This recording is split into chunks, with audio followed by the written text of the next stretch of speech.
Indépendance, cha-cha, tozumiye. Oti kwanza, cha-cha, tobakini. Au table ronde, cha-cha, baganyeo. Oni panda, cha-cha, tozumiye. Indépendance, cha-cha, tozumiye. Le texte affirme que diriger, c'est comprendre l'homme dans toute sa complexité. Et, est-ce une vision moderne du management à l'époque, n'est-ce pas? Euh, alors, Tex et Lobby étaient chefs à Esengeli, Koyeba, Motonyoso, Ndenge Motonyoso Azali. Est-ce que Ezali, une vision Yassika à l'époque, na, pour la leadership? Oui, bonjour, bonsoir à tous. Donc, tout dépend na ngonga boza kolanda biso na esika bozali. Merci beaucoup pour la motuna na yo. Eza motuna moko penza ya obaba ya motuya par rapport à texte oyo toza kotanga, oyo toti kotanga. Omoni texte elobi ke kokamba ezali koyeba moto na mozindo. Donc, koyeba moto na mozindo na ye, ou bien connaître l'homme dans sa complexité. Total à est-ce que yango ezali vision leadership ya sika ou contemporaine? Selon Motuna. Alors, par rapport à texte, on peut répondre que oui, mais il y a certains aspects et temps moderne. Donc, ils allaient oui, mais ça n'a moins banini. Potobo sanate. Journal na biso ndenge tozongela kaka ekomamaki ebandaki kokoma na 1957, mais texte oyo ekomamaki na 1956, c'est-à-dire une année avant journal efungama officiellement. Et puis texte oyo makambo oyo bakomi na texte na biso elekaki na 1956 na Belgique na Bruges ndenge kulutu projet ya sibiso ndenge ekomami na nini na journal.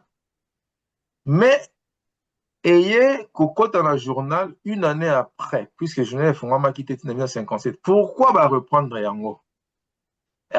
Yango za mutuna ne pas qui na 56 conférence Salamaki article c'est la professeur Thomas Kanza. Hier azali na Belgique, azongi na ye donc après peut participer à la conférence mo tout il est nango. Mais etika na kata mutuna ye.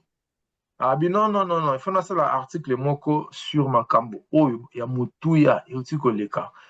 Puisque le journal Oyo et joue qui rôle moko primordial de Tolobakaka, un rôle il y a front line pour nako mema biso ba congolais na lipanda. Et ça les gars à 2 ans journal Oyo mais à 2 ans pe bakanga ki yango pe fongamaki.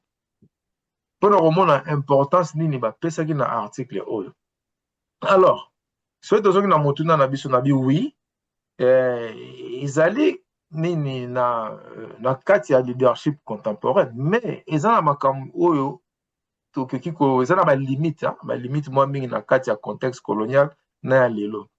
Alors pardon bakambia lelo donc bakambia lelo nini mana ou bien bokambia lelo, donc management ya le moderne mokambi il faut ayeba complexité ya motu na nyonso ayeba ke motu nyonso tout l'être humain est vraiment complexe aluka ayeba moto na mozindo na ye. Alors pour la koyeba siko moto na complexité na ye, il faut que ça la lien na ba principe ou abengi ba principe ya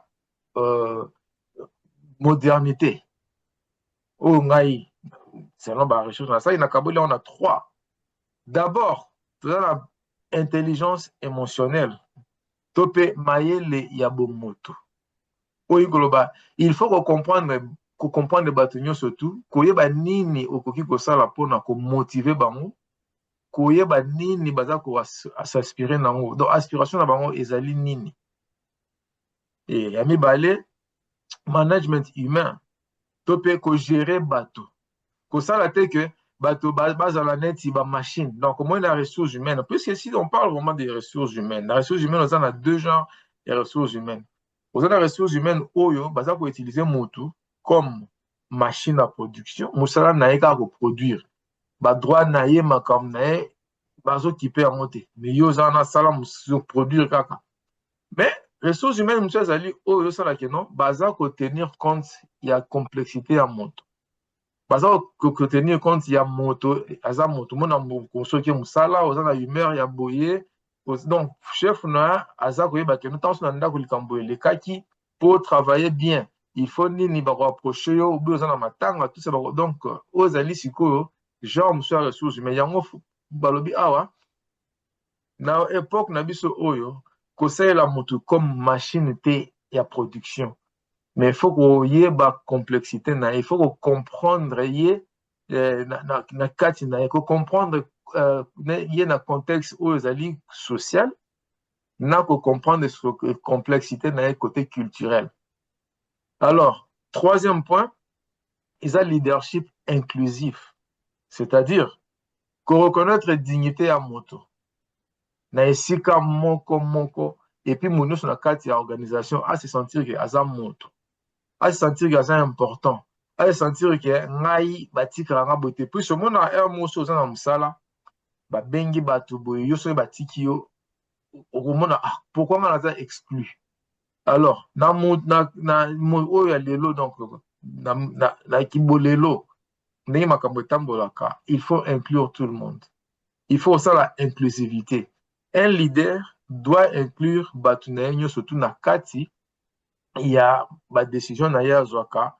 Puis au monde il y a aussi leadership, il y a deux genres de leadership na koloba. Oza na leadership oyo mutu aza ko lead batu, aza ko konza batu na likolo, batu na se. On va bien avoir leadership vertical, c'est-à-dire aza ko kweisa batu se bazolanda. Oza na leadership ba bien leadership mo parallèle, c'est-à-dire quoi?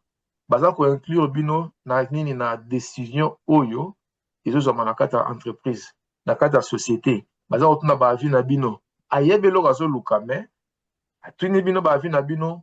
Bozo sentir que vous inclus, bozo sentir que vous avez ba commodité, vous avez ba ninité pour en produire karaté, mais vous allez comme vous allez faire partie intégrante. Il y a quatre il y a une entreprise, na quatre il y a société.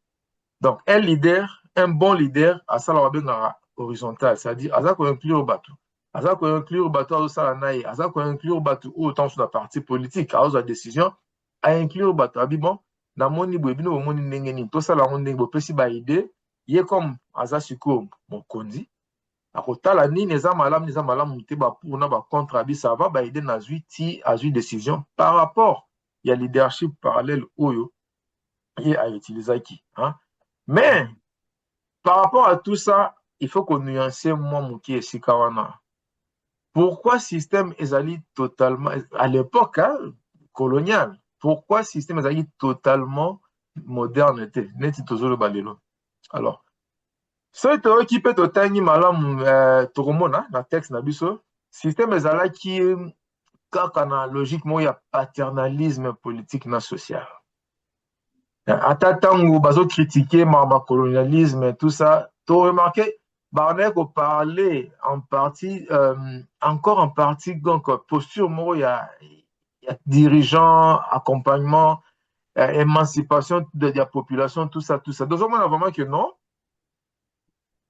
Moi, bon papa, moko bozala ki wana kozwa batoneye neti moi bana papa to la sabango ndenge zala ki na colonialisme papa to la sabana ke nini ezali malamu pona bino alors que a tozo parler na makambo ya leadership et na yango eza ko la que to koma ki penza pleinement na vision à l'époque hein, une vision connue ya contemporanéité ya management oyo ezali fondé sur l'autonomie à acteur déjà fondé na bokaboli ya makanisi na construire ba décision dans le but na leadership mon parallèle na isa construit na kati ya légitimité ya maloba donc basa concerné et ce total est bien en plus au comment la que ba rapport là qui moins hiérarchique et moins asymétrique donc bref na koloba relation moko ezalaki structurellement un peu déséquilibrée. Et Mais puis, si je peux ouais, reprendre juste le contexte, Contexte ezalaki que, allez, il y a à peu près une décennie entre la fin de la Deuxième Guerre mondiale. Ça s'est Exactement. passé en Mhm. 1956. 56, ouais. Donc, structure oyo ndenge baza représenter, c'était aussi, ça pouvait aussi représenter ndenge nini bango bazalaki réorganiser sikoyo Exactement. epai Eh. na bango. Puis c'est Et Koulout aujourd'hui, il fallait qu'on réindustrialise. voilà. Tout le monde. Ndenge Donc, bandeko lekpa na bango. Pour la guerre epai mondiale, na bango. on avait presque Voilà. tout détruit, oui. Voilà. Mais sikoyo bango, à l'époque, n'est-ce pas, ezalaki quelque chose, bah bon, lokola biso pe tozosala awa, bino pe boya kotala ndenge nini, Mm. eza koleka po lere mosusu pe bozwa pe baide, mpo na ndenge Mm. ya kopesa bino mode ya leadership, non, ezalaki, omonaki yango, c'est pas, côté wana omoni yango ndenge nini. Mm. Donc, bon, euh, omoni soki oza koconstruire eloko omoni ntango moto aye mokonzi aye na société un leader aye soki abandi entreprise te akuti yango na kati soki akuti yango na kati eloko ya liboso asalaka un leader asalaka nini akolingaka ayeba nanu esika nini bazalaki esika Un nini état des bauti lieux.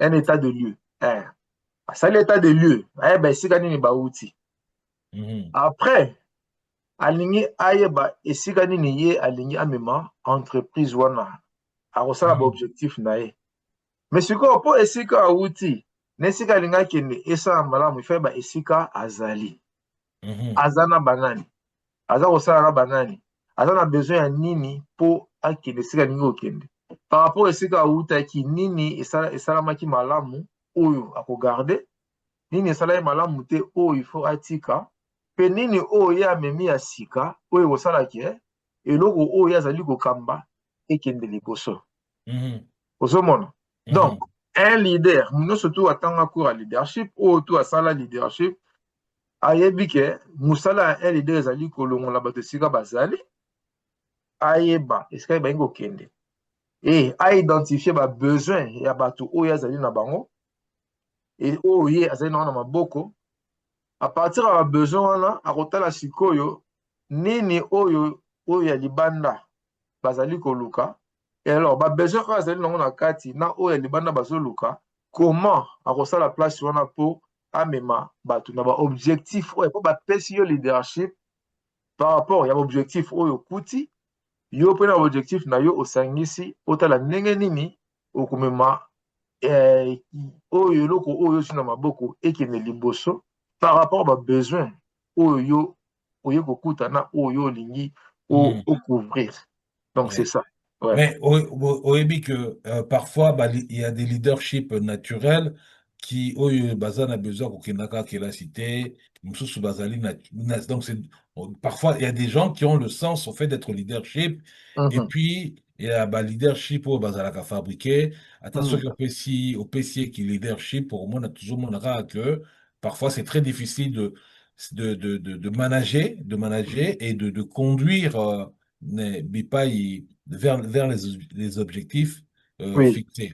Donc, c'est mais vraiment très, très, très complexe. omoni eloko lobi ya moto ya makasi yango bazwi sikoyo babi okini oza na leadership na yo naturellement oza leader mais balobi nini nde tolobi moto akomaki article oyo eza par rapport oyo ye amonaki kuna yango article akomi ya bini diriger des hommes est une science à acquérir et un art à apprendre même obotama naturellement leader yo soko oza wana ozala toujours mais ezali mpe eloko moko ya koapprendre ezali science moko ya koapprendre ya koacquérir et puis art ya koapprendre donc leadership ezali science ezali mpe art donc art il faut perfectionner science il faut kobakisa toujours mayele oza nango oui mais il faut baapprendre yo baprincipe ya leadership bato mosusu bakoyeba te aza na leadership mais ayebi te comment koidentifier babesoin ya bato ayebi te comment kolongola bato esika bato esika balingi bakende comment identifier comment osala état de lieu tout cela ça s'apprend malgré oza na leadership non soki oteli bato bakoyokela yo mais soki oyebi comment koidentifier babesoin te oyebi kosala état de besoin te ça ne servira à rien Notamment la science, donc notamment la science, la science humaine. OK. Alors, Exactement. OK, merci beaucoup pour na éclairage na yo. Indépendance, cha cha.